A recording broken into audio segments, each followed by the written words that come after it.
Tomar asiento, hermanos. Es la declaración primaria de fe, hermanos, de nosotros como iglesia. La encontramos en el credo de los apóstoles. Hay una tradición, hermanos, que afirma que al ser 12 estrofas, hermanos, lo que componen el credo, son 12 estrofas. En su primera edición, hermanos, porque se piensa, hermanos, que hay una adición que se le hace, hermanos, al credo, por ahí del año 600. Es muy probable, hermanos, que así sea. Esto no quiere decir, hermanos, que esta edición no tenga argumento bíblico. Pero en la primera recepción que se tiene del credo de los apóstoles, hermanos, eran 12 frases. Se pensó por mucho tiempo, hermanos, que cada una de estas frases eran 12 porque hacían referencia a los 12 apóstoles y que cada uno había, en diferentes partes, había expuesto una y se juntaron y se formó el credo, ¿no? Históricamente, hermanos, no podemos afirmar que eso sea cierto. De hecho, es muy probable que eso no sea cierto. Es tan probable, hermanos, que es prácticamente un hecho reconocido históricamente que los apóstoles no escribieron el credo de los apóstoles. Aun cuando resume doctrinalmente el pensamiento de los apóstoles, tanto por la enseñanza escritural, hermanos, como por la oral. A veces nos olvidamos, hermanos, que los apóstoles, la enseñanza de los apóstoles, hermanos, no era únicamente lo que estaba escrito en el Nuevo Testamento, sino que de forma oral ellos también estuvieron enseñando, hermano. Y este credo, hermanos, es una recopilación, hermanos, que fue confirmada por la Iglesia como una declaración primaria de fe. Y que se fue, hermanos, desarrollando conforme iban saliendo herejías que atentaban contra la verdad, en un afán de ser bíblicos. Salían herejías que atentaban contra la verdad y la Iglesia, hermanos, como la columna y baluarte de la verdad, se levantaba, hermanos, y exponía la defensa de la fe en estos credos, hermano. Alguna vez alguien me preguntó, hermano, ¿cree que sea posible que en estos tiempos se formule un concilio como los concilios ecuménicos? Digo, es imposible. Aunque para Dios no hay imposibles, pero no lo creo. Además, le digo que tampoco creo que sea necesario. En aquellos tiempos era sumamente necesario. Lo mejor, hermanos, y más prudente que podemos hacer nosotros como iglesias, en lugar de generar concilios para decretar doctrinas, lo mejor que podemos hacer, hermanos, es estudiar y adherirnos a las ya desarrolladas, a las históricas. Y no tratar, hermanos, que por los pensamientos o las ideologías nuevas de reconstruir o modernizar las afirmaciones que ya están hechas, hermanos, y que son sin duda alguna un escudo contra las herejías. En el afán de muchos de modernizar el vocabulario, han cometido, hermanos, errores muy fuertes, hermanos. Y este credo que acabamos de entonar, hermanos, y que recitamos domingo a domingo, así como el credo que recitamos de Nicea previo a la celebración de la Santa Cena, son en esencia, hermanos, el teísmo clásico, la doctrina clásica de Dios y de su naturaleza. Son en esencia eso, hermanos. Desafortunadamente, como les comentaba, muchos en un deseo y en un afán de modernizar algunos aspectos, han desviado principios básicos sobre esta enseñanza, que muchas veces parecieran irrelevantes, hermanos, pero cuando los vemos detenidamente, pueden causar conflictos serios, hermano. La intención, hermanos, es que como iglesia estemos preparados, no solamente, hermanos, a identificar la herejía,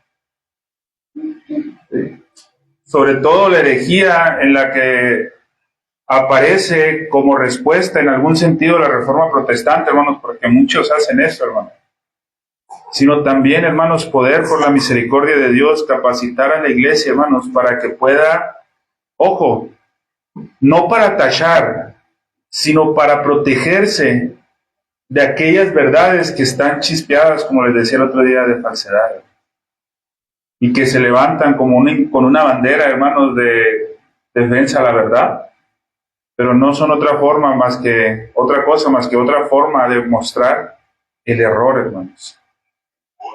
Y esa es la intención, hermano. Para comenzar esta lección, hermanos, que la hemos titulado Dios inmutable, me gustaría, hermanos, hacer una pregunta.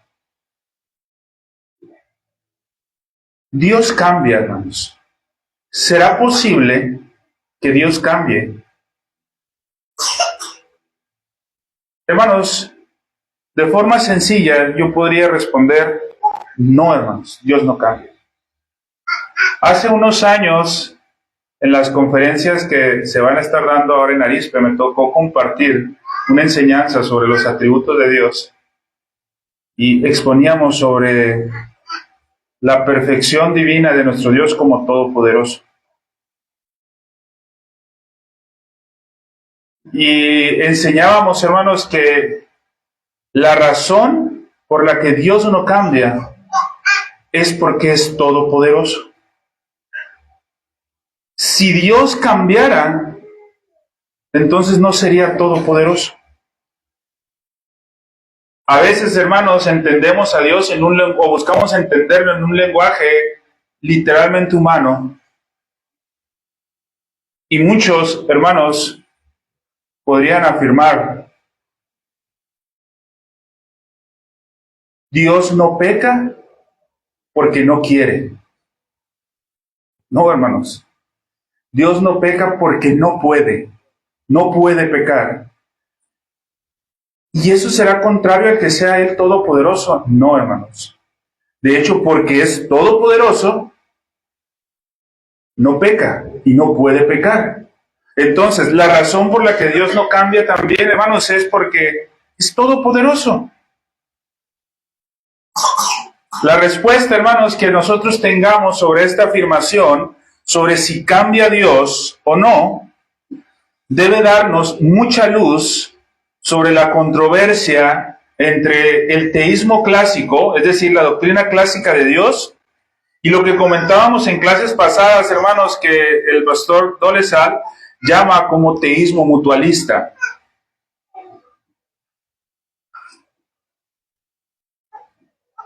Aunque usted no lo crea, hermanos, para algunos, sostener la inmutabilidad de Dios sugiere alguna imperfección. Hay muchos hermanos que piensan que la capacidad de cambiar de un ser es mejor que la incapacidad de cambiar.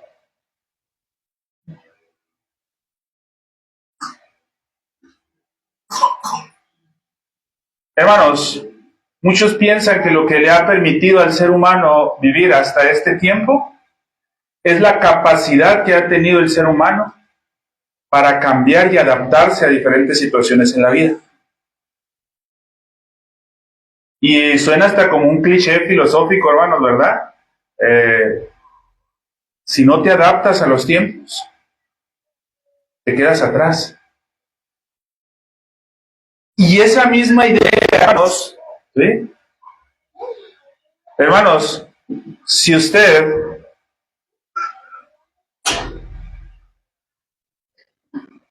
quiere buscar información en su celular sobre X tema, pero trae un maizorito, de estos que le llaman maizorito, ¿va a poder? No. Pero es que yo no lo sé usar. Entonces el hombre o la persona tiene que cambiar, adaptarse y poder usarlo, y ya se siente que es mejor. Y muchas veces esa misma idea se la queremos imputar a Dios, hermanos, y decir que Dios tiene que cambiar. Porque así como el hombre va cambiando a través del tiempo, Dios tiene que hacer lo mismo. Dios no se puede quedar como el Dios que presenta el Antiguo Testamento. Fíjense hasta qué punto han llegado gente al afirmar esto, hermanos, que muchos han llegado a afirmar dentro de las herejías del primer siglo que el Dios del Antiguo Testamento en realidad era el diablo. A ese grado, hermanos. Y que el único Dios verdadero era Cristo. Y ojo, hermanos, ¿te das cuenta? No están negando, y es una verdad, hermanos, el único Dios verdadero es Cristo. Pero al mismo tiempo están diciendo que el Dios del Antiguo Testamento es el diablo. Hermanos, pero el Dios del Antiguo Testamento es el mismo Dios del Nuevo Testamento. Y es el mismo Dios encarnado, hermanos, en Cristo.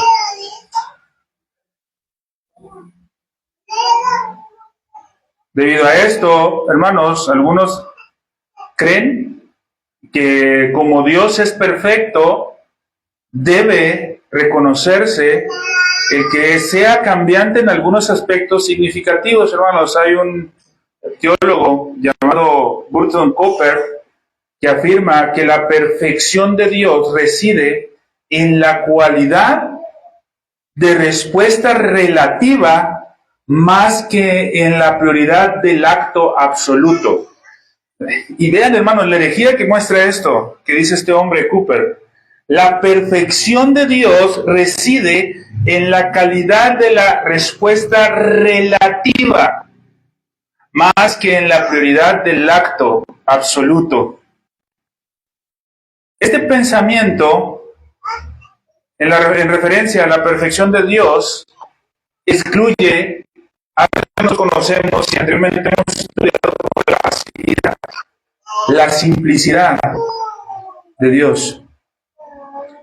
Para poder afirmar esto, estos hombres, hermanos, que se adhieren a un... No quisiera enredarlos con otro término, pero es necesario, hermanos, ¿sí? Ellos afirman un teísmo progresivo, le llaman, que es un poco diferente en algunos aspectos al teísmo mutualista que hemos estado hablando. Pero en últimas cuentas vienen siendo lo mismo. Para poder afirmar esto, estos hombres consideran a Dios como un ser compuesto por dos aspectos, ¿sí? Dicen, tenemos que entender que Dios es un ser compuesto por dos aspectos.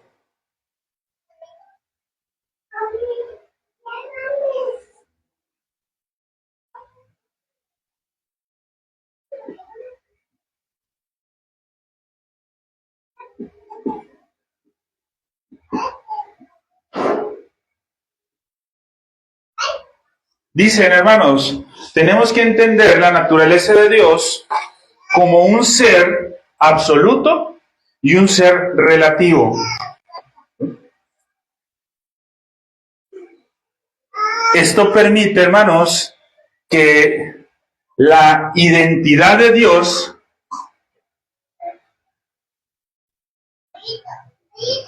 permite dividir de esta manera, hermanos, a la naturaleza de Dios, permite que la identidad primaria de Dios no cambie, porque esta es absoluta, ¿sí?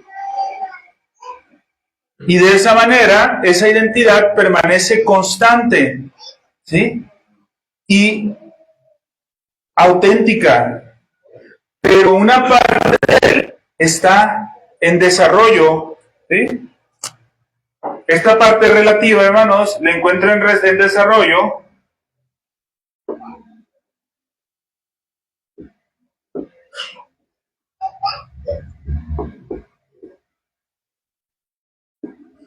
Ojo, hermanos, pongamos atención con esto, hermanos. Dicen, para entender las verdades expuestas en las Escrituras, nosotros tenemos, y ver que no haya contradicción, nosotros tenemos que entender a Dios como un ser conformado por dos aspectos, uno absoluto y otro relativo. En el aspecto absoluto, dice, nosotros podemos ver la identidad de Dios, que es primaria, absoluta y no cambia. Pero tenemos que entender que también dentro de ese ser compuesto existe una parte relativa, que esa parte relativa es la que le da la capacidad a Dios de relacionarse con el ser humano.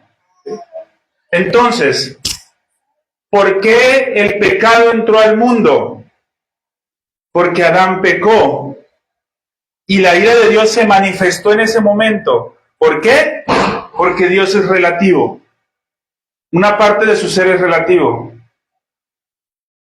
La respuesta, hermanos, de la manifestación de la ira de Dios, ¿sí?, es el pecado de Adán. Ese es el pensamiento, hermanos, del teísta progresivo, del teísmo progresivo. Hermanos, por mucho tiempo en muchas iglesias se ha enseñado esto, pero ojo, hermanos. Tenemos que entender, hermanos, es una realidad, hermanos. Dios mandó un juicio a Adán porque pecó, es una realidad. Pero tenemos que entender qué significa esto referente a la naturaleza de Dios y referente a la economía o al tiempo en el que se está revelando la acción. ¿Sí? Ahorita vamos a ir dejando esto un poco más claro, hermanos, ¿sí? Este pensamiento, hermanos, lamentablemente, de forma muy disfrazada, ha sido adoptado aún en los círculos reformados, que se alejan del teísmo. Y ojo, hermanos, en el afán de ser muy bíblicos, sin darse cuenta, caen en un biblicismo muy dañino.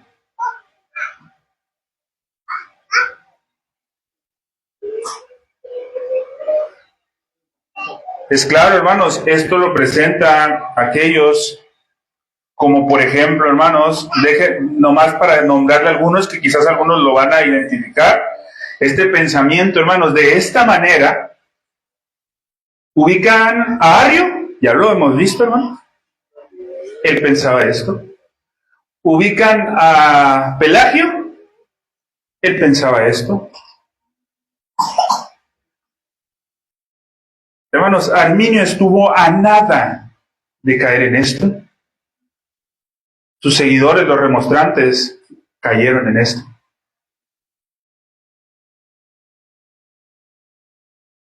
Hermano, ubica a Cash Luna. Ahí está, ¿esto creen? ¿Sí? Ojo, dense cuenta cómo siguen reconociendo la naturaleza de un ser absoluto, ¿sí?, que no cambia, pero ese ser está compuesto por un aspecto relativo, en el que yo puedo ofrecer algo y él me da algo a cambio.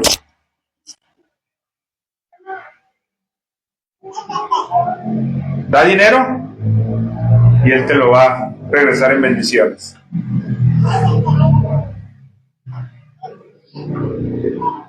Y no tienen el menor empeño, hermanos, en afirmar ciertas características de Dios, de su identidad.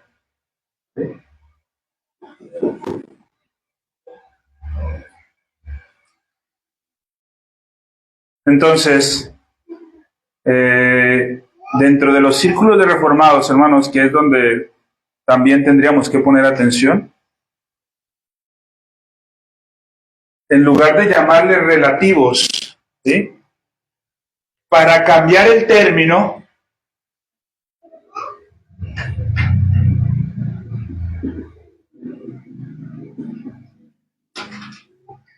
le llaman contingentes. Es decir, para que no se nos relacione con Arrio, con Pelagio, con los remonstrantes, para que no se nos relacione con los herejes, vamos a cambiarle. No, es un ser absoluto y es un ser contingente. Pero hermanos, es lo mismo. Porque aún dentro de círculos reformados, hermanos, y ojo, dentro de círculos calvinistas, aceptan que hay una parte del ser de Dios que no cambia, pero hay otra parte que necesariamente tiene que cambiar. ¿Por qué, hermanos? Porque Dios nos ama. Y en ese sentido tiene que ir cambiando. Pero vamos a ver nosotros, hermanos, al Dios autosuficiente e inmutable. Vamos a ver cómo estas ideas, hermanos, son rechazadas por la Escritura, pero también, hermanos, por la tradición de la Iglesia. Hermanos, hemos estudiado cuando hablamos sobre la confesión de fe, capítulo 2, párrafo 1 y 2, y también un tiempo, hermanos, que sería bueno, hermanos, que voy a enviar las clases estas que subimos al canal de YouTube, hermanos, donde hablábamos 3 clases sobre la naturaleza de Dios, que vienen muy referente a esto, hermanos.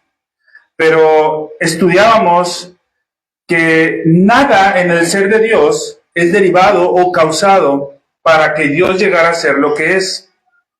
No hay nada detrás de Él o fuera de Él que pueda aumentar, alterar o incrementar la plenitud de su ser. Absolutamente nada, hermanos. ¿Por qué? Porque Dios no puede someterse a cambios. Todo cambio, hermanos, implica una causa que aporte al sujeto un estado de actualidad de ser, de la que el sujeto carece por sí mismo. ¿Sí? Las causas son todos aquellos que hacen posible que las cosas existan. Voy a tratar de ser lo más básico en esto, hermanos, ¿sí?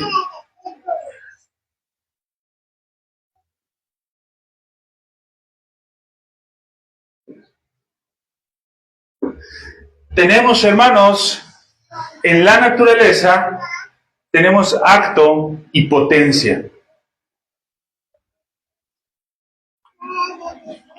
Una vez comenté, hermanos, es muy difícil comprender la doctrina de la predestinación si no entendemos principios de la metafísica.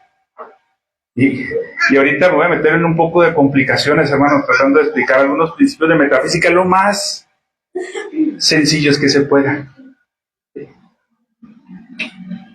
Y lo primero que se cuestiona con esto, ¿y la suficiencia de las Escrituras? Permítame tantito. No se está negando la suficiencia de las Escrituras, pero hay que saber para qué son suficientes las Escrituras. Las Escrituras son suficientes para darnos todo el conocimiento salvador. Hermano, con la Escritura yo no voy a aprender a hacer un pastel. Con la Escritura sí puedo aprender cómo adorar a Dios por medio de mi trabajo haciendo un pastel. Pero no me va a enseñar cómo hacer un pastel. Yo ocupo otras cosas. Entonces, hermanos, para entender un poco, hermanos, existe lo que se llama acto y potencia, hermanos, ¿sí? Potencia hace referencia a la capacidad de cambio. Todo ser tiene una capacidad de cambio, ¿sí? Nosotros, hermanos, tenemos una capacidad de cambio. Por ejemplo, hermanos, todos nosotros tenemos la capacidad de enojarnos. Todos nosotros tenemos la capacidad de contentarnos. Todos nosotros tenemos la capacidad o la potencia de tener hambre. Todos nosotros tenemos la potencia de satisfacer esa hambre. ¿Sí? Pero en un orden natural, hermanos, todo ser que tiene potencia necesita, para activar esa capacidad, un acto. Aristóteles le llamaba esto energía. ¿Sí? La energía es aquello que impulsa y da la capacidad de potencia de algo de cambiar. Por ejemplo, hermanos, varones, Se enoja la esposa. La esposa tiene una capacidad para contentarse, sí, tiene una potencia para contestarse, pero necesita un acto que la lleve a ese contentamiento. Si tú llegas con una flor y le dices, mi amor, perdóname por lo que hice, ¿qué va a pasar? Es muy probable, ¿sí?, que la esposa se va a contentar. Acto, potencia, acto, potencia. Todo ser que es capaz de cambiar tiene potencia, pero necesita un acto, una energía, es decir, algo externo a él que lo mueva a cambiarse. Hasta aquí, hermanos. ¿Dudas? ¿Esto sí está más o menos? ¿Sí? Bien, hermano.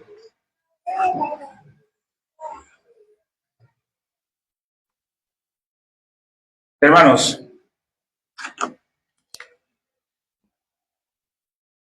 Dios no tiene esto. A diferencia de todo ser creado que tiene potencia y necesita un acto para ejercer esa capacidad de cambio, Dios no la tiene.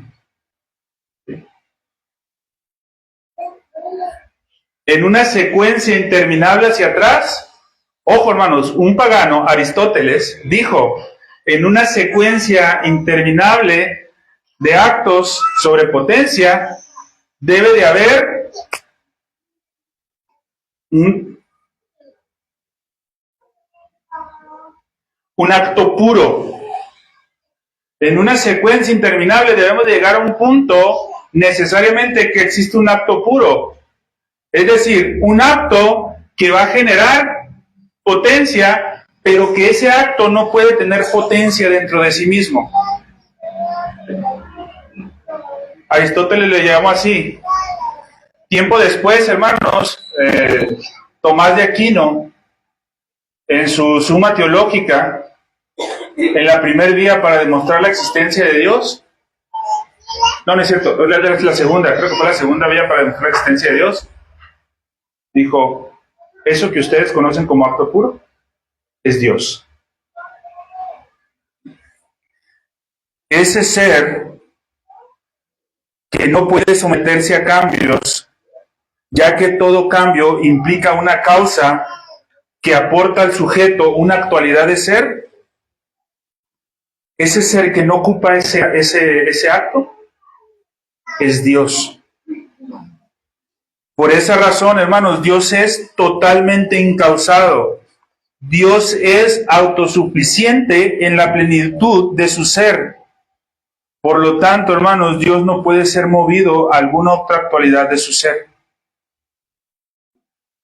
La perfección que mantiene la autosuficiencia de Dios, hermanos, se le puede denominar aceidad. Esto es a lo que se conoce como la aceidad de Dios, del latín ace, o de sí mismo. Hermann Bavinck, hermanos, explica esta doctrina de la siguiente manera. Dice, cuando Dios se atribuye a sí mismo esta aceidad en la Escritura, se da a conocer como un ser absoluto, como el que es en sentido absoluto. Pero por esta perfección, Él es esencial y absolutamente distinto a las demás criaturas, hermanos, ¿sí? Entonces, en la naturaleza de Dios, hermanos, Él es distinto a las demás criaturas. ¿Por qué, hermanos? Porque Él es acto puro, pero todas las criaturas son potencia, que necesitan un acto. Él no es potencia, Él es acto puro. Y en eso es diferente Dios a las criaturas y a todo, ¿sí? Él es el único que es ese acto puro. Entonces, hermanos, si de alguna manera nosotros atribuimos cierta posibilidad, aunque sea contingente o relativa, en cuanto a que Dios pueda cambiar, estamos poniéndole a Dios que de cierta manera, aunque sea relativo o contingente, tiene potencialidad para cambiar. Y eso no es correcto, hermanos. ¿Por qué? Porque estamos haciendo a Dios al mismo nivel que la criatura. Y eso no es correcto.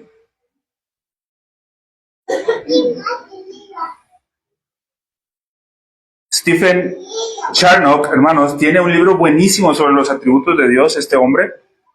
Dice, Dios es por sí mismo de ningún otro. Dios no tiene ningún, ojo con esto, hermanos, Dios no tiene ningún origen, no tiene ningún defecto, porque no fue hecho de nada. No tiene ningún aumento, porque no tuvo ningún principio. Él era antes de todas las cosas y por lo tanto no depende de ninguna otra cosa. Hermanos, y esta es una realidad. Lo que no tiene principio, hermanos, no puede empezar a ser en ningún sentido. Dios, hermanos, no deriva absolutamente nada de su creación. Y por esa razón, ojo, hermanos, usted recuerda las preguntas que hicimos al inicio. Decíamos, Dios es la primera causa, no causada.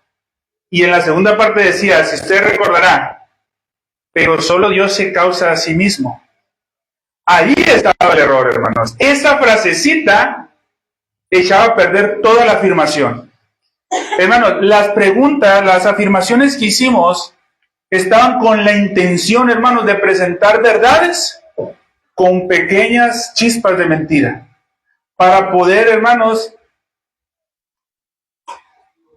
para poder desarrollar la capacidad, hermanos, de nosotros identificar eso, hermanos. ¿Sí?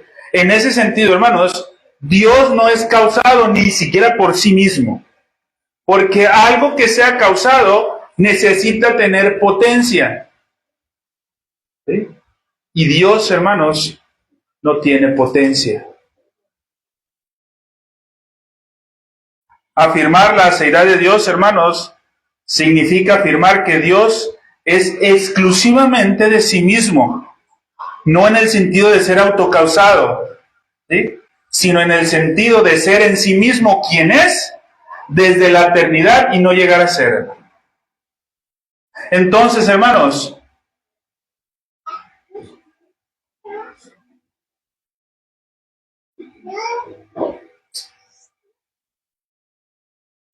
el que Dios sea amor no se empezó a manifestar en la misericordia que tuvo con Adán cuando pecó. El que Dios sea santo y que esté airado contra el pecado no se empezó, hermanos, a existir en él en el momento que Adán pecó. Él ya era, hermanos.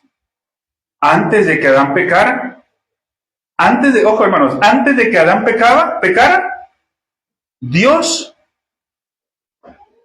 no tenía comunión con el pecado.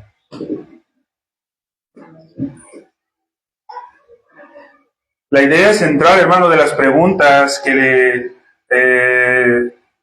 hacía Elifaz a Job en el texto que leímos,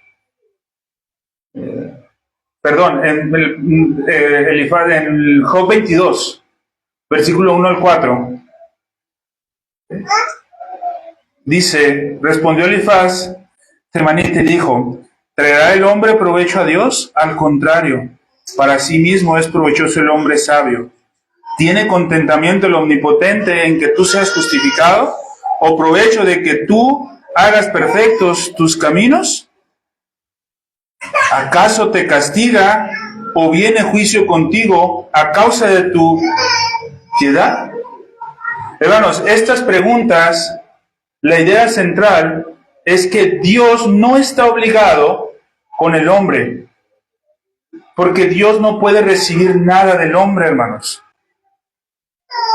Dios, hermanos, no es un poco mejor a causa de nosotros. Nuestra adoración, hermanos, o nuestro pecado, ojo, hermanos, nuestra adoración o nuestro pecado no agregan nada a Dios, ni para bien ni para mal. Ojo, hermanos, ¿tenemos que adorarle y no pecar? Sí. Pero eso es para beneficio de nosotros, hermanos. Esto no le agrega nada a Dios. ¿Sí?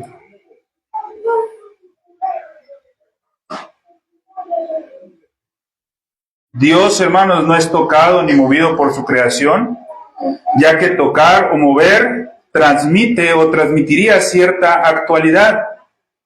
a quien es tocado o movido, y por lo tanto pone en deuda a aquel que es movido por quien lo mueve. ¿Sí? Decíamos ahorita, hermano, varones, si a su esposa están enojados, le entregan una flor y le piden perdón, es muy probable que la mujer le perdone, pero porque se va a sentir en algún sentido comprometida por eso que le están dando.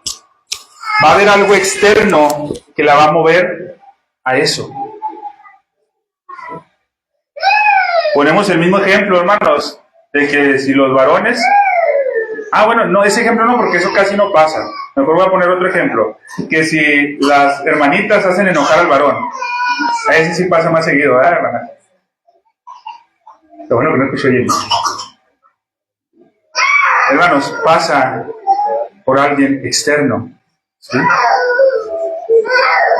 La razón, hermanos, por la que nosotros no podemos darle nada a Dios es simple y sencillamente, hermanos, porque no hay nada en nosotros que Dios necesite.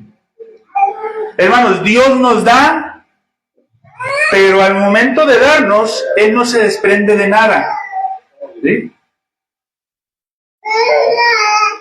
Él no se desprende absolutamente de nada.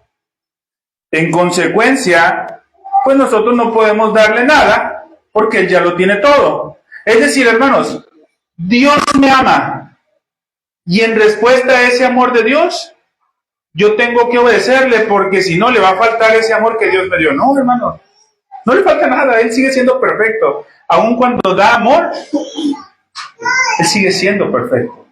Él lo sigue teniendo todo.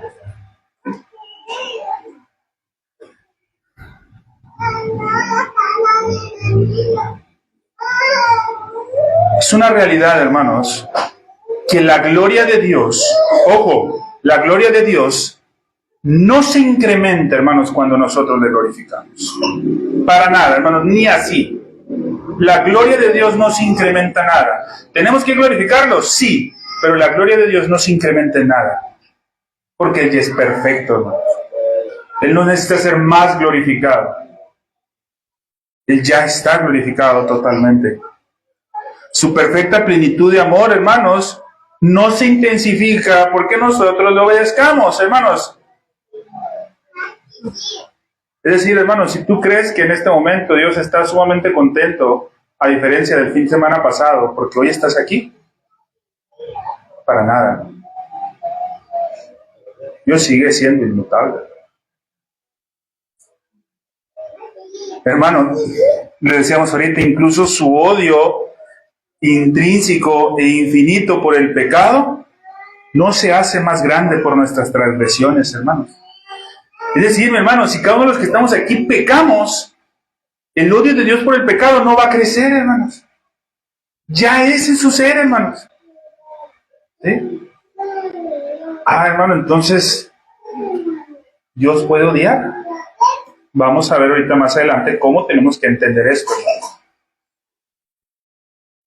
Hermanos, el deleite que manifiesta en los pecadores arrepentidos y la ira que se revela contra los impíos no es otra cosa que la propia plenitud de ser perfecto de Dios, revelada de manera diversa en referencia a las criaturas particulares en diferentes momentos, hermanos, ¿sí? Hermanos, tratándome de explicar un poco, hermanos, cuando Adán pecó, no fue algo como que se me escapó pensar Dios, se me escapó y me agarró desprevenido y Adán pecó. No, hermanos. Cuando Dios manifestó su ira contra el pecado, su condenación contra la raza humana y su condenación contra la serpiente, no fue una respuesta necesariamente hacia Adán. Fue la revelación de su decreto establecido en la eternidad, de que así iba a pasar, hermano. Hermano, es cierto que a veces pensamos, ¿qué pasaría si Adán no hubiera pecado?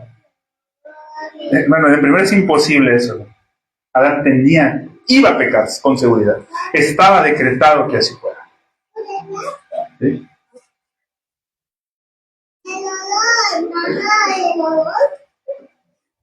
Olvidemos la idea, hermanos, de que nosotros como seres humanos somos agentes que producen en Dios estas realidades. Las acciones humanas son simplemente las ocasiones para que Dios manifieste sus virtudes inmutables, no para que Él adquiera, hermanos, algo. La aceidad significa, hermanos, que Dios es puro, ¿sí? Y acto puro. Dios es perfecto y acto puro. Dios es ese acto de existencia, ¿sí? Solo. No tiene ninguna potencialidad o no tiene ninguna capacidad pasiva o contingente que lo lleve a hacer algo más con la razón de relacionarse con nosotros. Aquí no dice, dado que el primer movedor es necesariamente inamovible por otro, y dado que todo movimiento proviene de algún movedor en acto, ese primer movedor debe ser acto puro, dijo Tomás de Aquino. Es decir, hermanos, Dios es la primera causa de todas las cosas, pero Él no es causado por nada ni por Él mismo. Es acto puro, dinámico y totalmente lleno de ser y de vida. Eso es Dios, hermanos.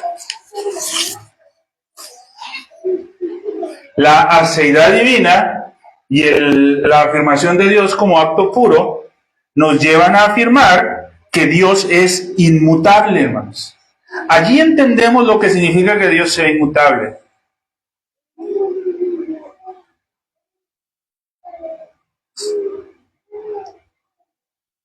Ojo, rechacemos la idea de que Dios, porque hay otros que lo presentan de esta manera. Pero hermano, no es que Dios sea movido, es que Él soberanamente se deja mover. Es un error eso, hermano. Y lo queremos disfrazar con el soberanamente se deja mover. No, hermanos. Ni aún eso, hermano. Es que, hermanos, sí. Lo vemos en el establecimiento de sus pactos. Lo vemos en sus promesas.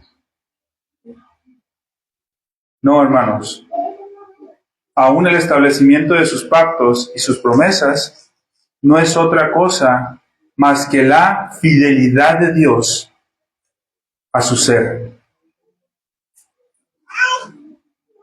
La seguridad de su fidelidad se basa en que Él es inmutable. Por eso, no encontrando por nadie más por quien curar, ¿qué dice la palabra? ¿Que curó por qué? Por sí mismo. Pero ahora, hermanos, con esto, hasta aquí yo creo que está claro, ¿verdad, hermano? ¿Sí? Pero con esto nos enfrentamos a un problema.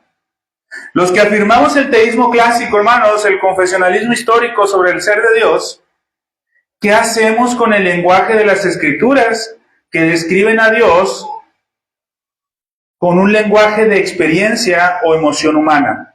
Génesis 6, versículos 6 y 7, hermanos.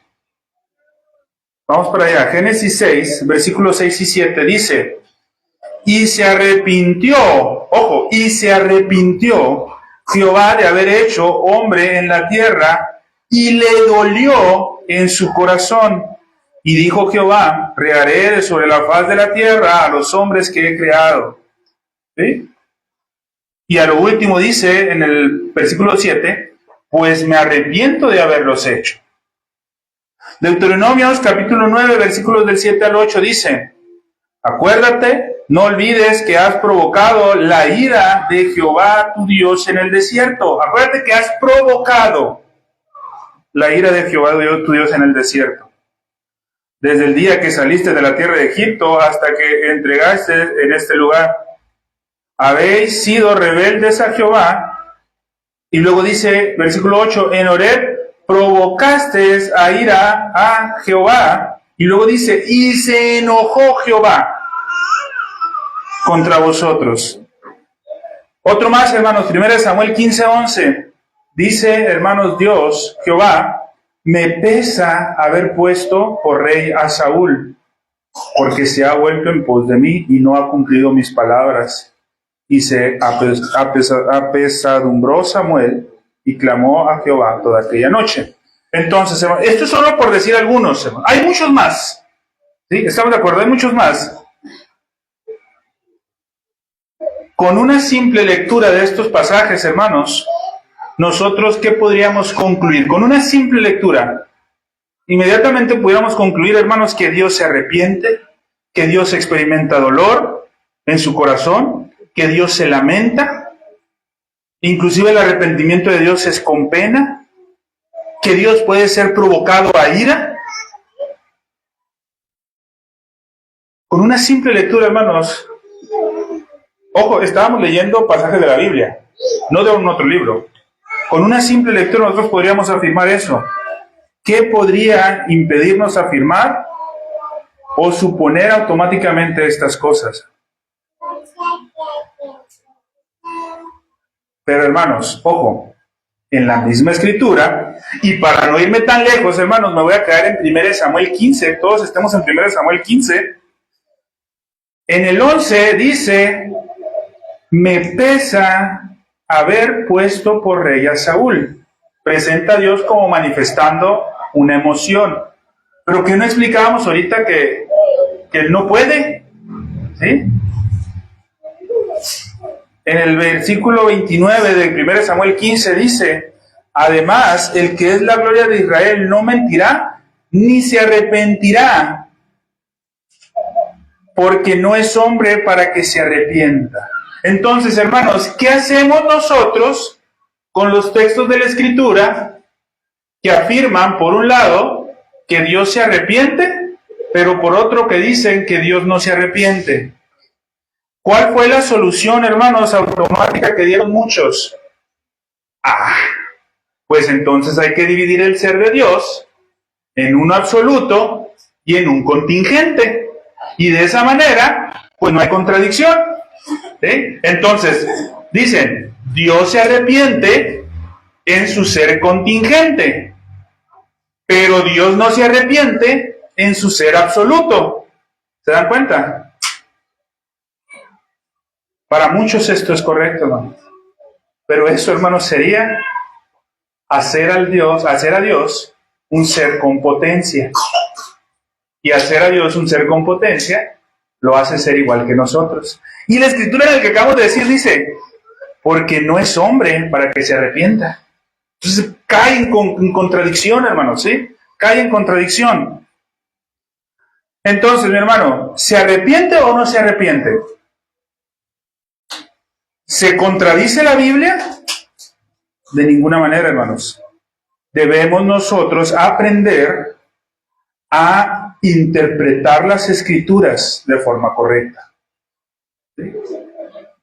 Me gustaría, hermanos, para ir finalizando, darles 4 principios sobre cómo podemos interpretar estos textos y no ver contradicciones.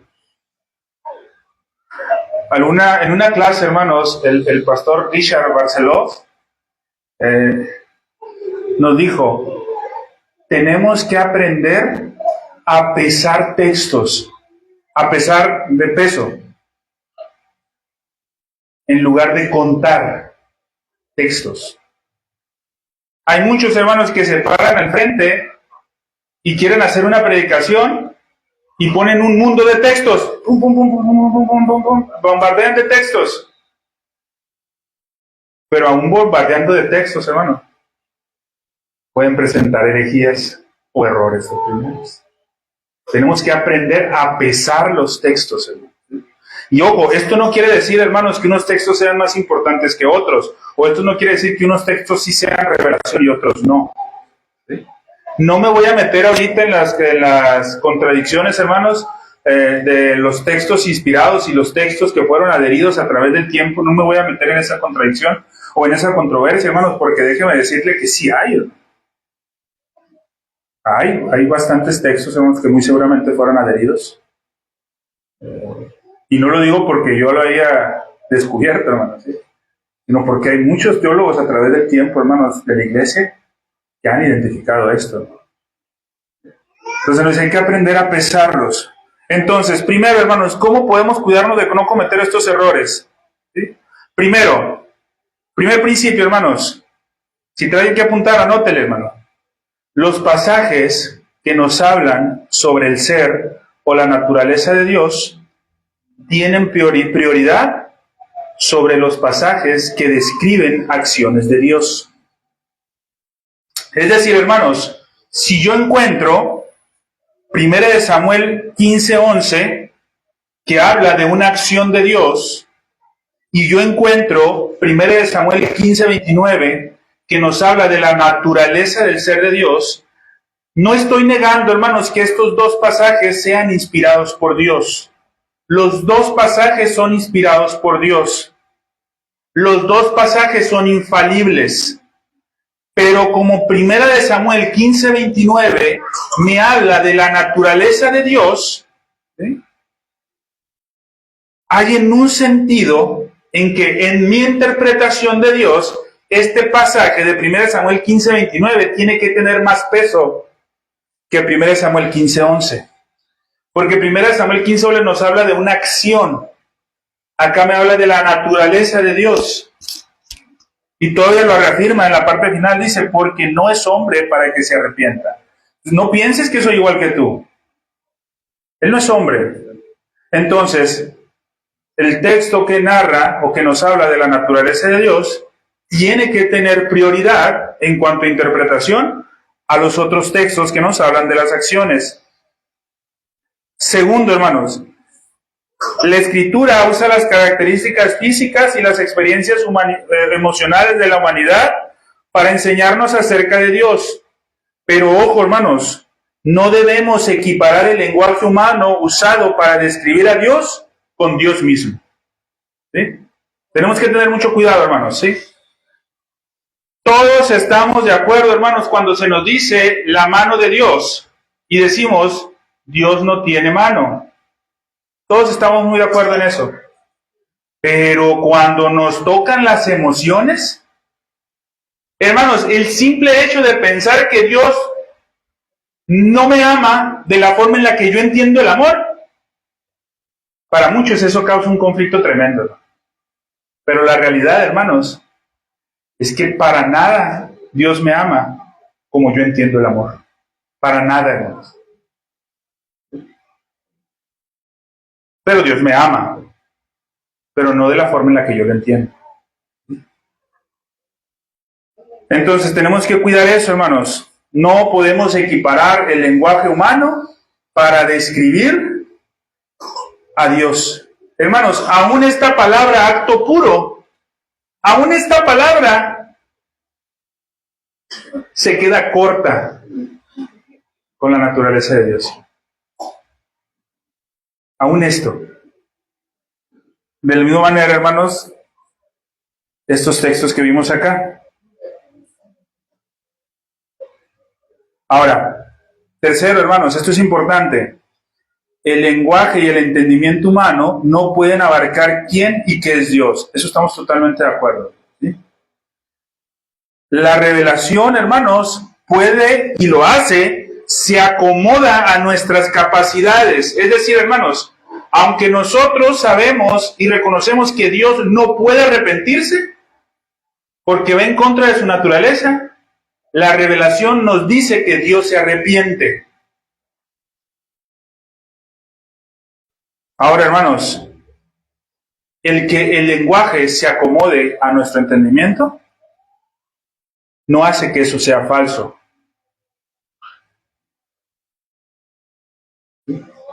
¿Qué quiere decir esto, hermanos? Que la Escritura diga que Dios se arrepintió. Espero no enredarnos aquí, hermanos. No quiere decir que eso sea... No quiere decir el que nosotros sostengamos que Dios no se arrepiente. No quiere decir que sea falso que Dios se arrepintió. Tenemos que entenderlo de la forma correcta. Cuando yo me arrepiento, hermanos, hay algo dentro de mí que me mueve a ese arrepentimiento. Cuando Dios se arrepiente, hermanos, no es que haya algo dentro de Él que lo mueva a ese arrepentimiento, pero sí nos tiene que dejar una enseñanza. El que diga que Dios se arrepintió debe de dejarnos una enseñanza, si no, no lo dijera la Escritura. El punto es entender qué enseñanza nos deja. Y esto nos lo dice el punto número 4, hermanos. Necesitamos distinguir entre nuestro Dios eterno en sí mismo y la realización de su decreto en el tiempo y espacio. Hermano, en la Escritura, cuando se atribuye un arrepentimiento a Dios, cuando se atribuyen emociones de este tipo, esto no nos dice, hermanos, o no nos sugiere que hay un cambio en Dios. ¿Sí? No hay un cambio en Dios, porque por su naturaleza Él no puede cambiar. Nos sugiere que hay un cambio en la actividad en comparación con un momento anterior hacia los objetos propios de esa actividad. Y ese cambio de acuerdo a su decreto inmutable. ¿Sí me explico, hermanos? Entonces, ¿por qué dice que Dios se arrepintió? ¿Porque algo dentro de Él lo movió? No. Porque dentro de su decreto inmutable, dentro de su decreto eterno, estaba establecido que en ese momento, como se venían haciendo las cosas, en ese momento iba a haber un cambio. ¿Por la naturaleza de Dios? No, porque su decreto así lo estableció. Y es la forma de darnos a conocer a nosotros ese pensamiento. Hasta ahí, hermano. Ay, pero qué enredoso es esto. Hermanos,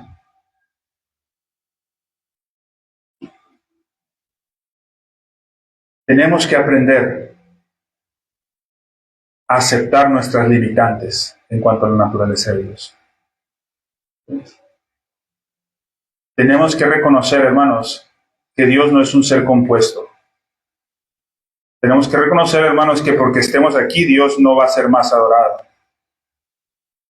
Hermanos, tenemos que reconocer que si nosotros no estamos aquí, Dios sigue siendo Dios, hermano. Pero el problema es nosotros. El beneficio es para nosotros. Dios tiene su pueblo, hermano. El punto es, hermano, ¿formas parte del pueblo o no formas parte del pueblo? Ese es el problema. No es de Dios, hermano. Porque Dios no cambia. Vamos a orar, hermanos.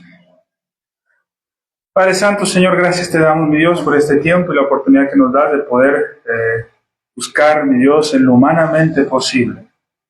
Conocer tu ser, mi Dios. Pedimos y te suplicamos que tú seas quien dirige el entendimiento de cada uno de nosotros, mi Dios. Y que para tu honra y tu gloria, cada cosa que aprendamos, mi Dios, dimensionemos el impacto que puede tener en nuestro pensamiento. Y que busquemos, mi Señor, en todo momento adorarte, aun cuando tú no lo necesitas. Nosotros necesitamos de ti, mi Dios, tú no de nosotros. Gracias te damos por esto, mi Dios. En Cristo Jesús lo ponemos en tus manos. Amén.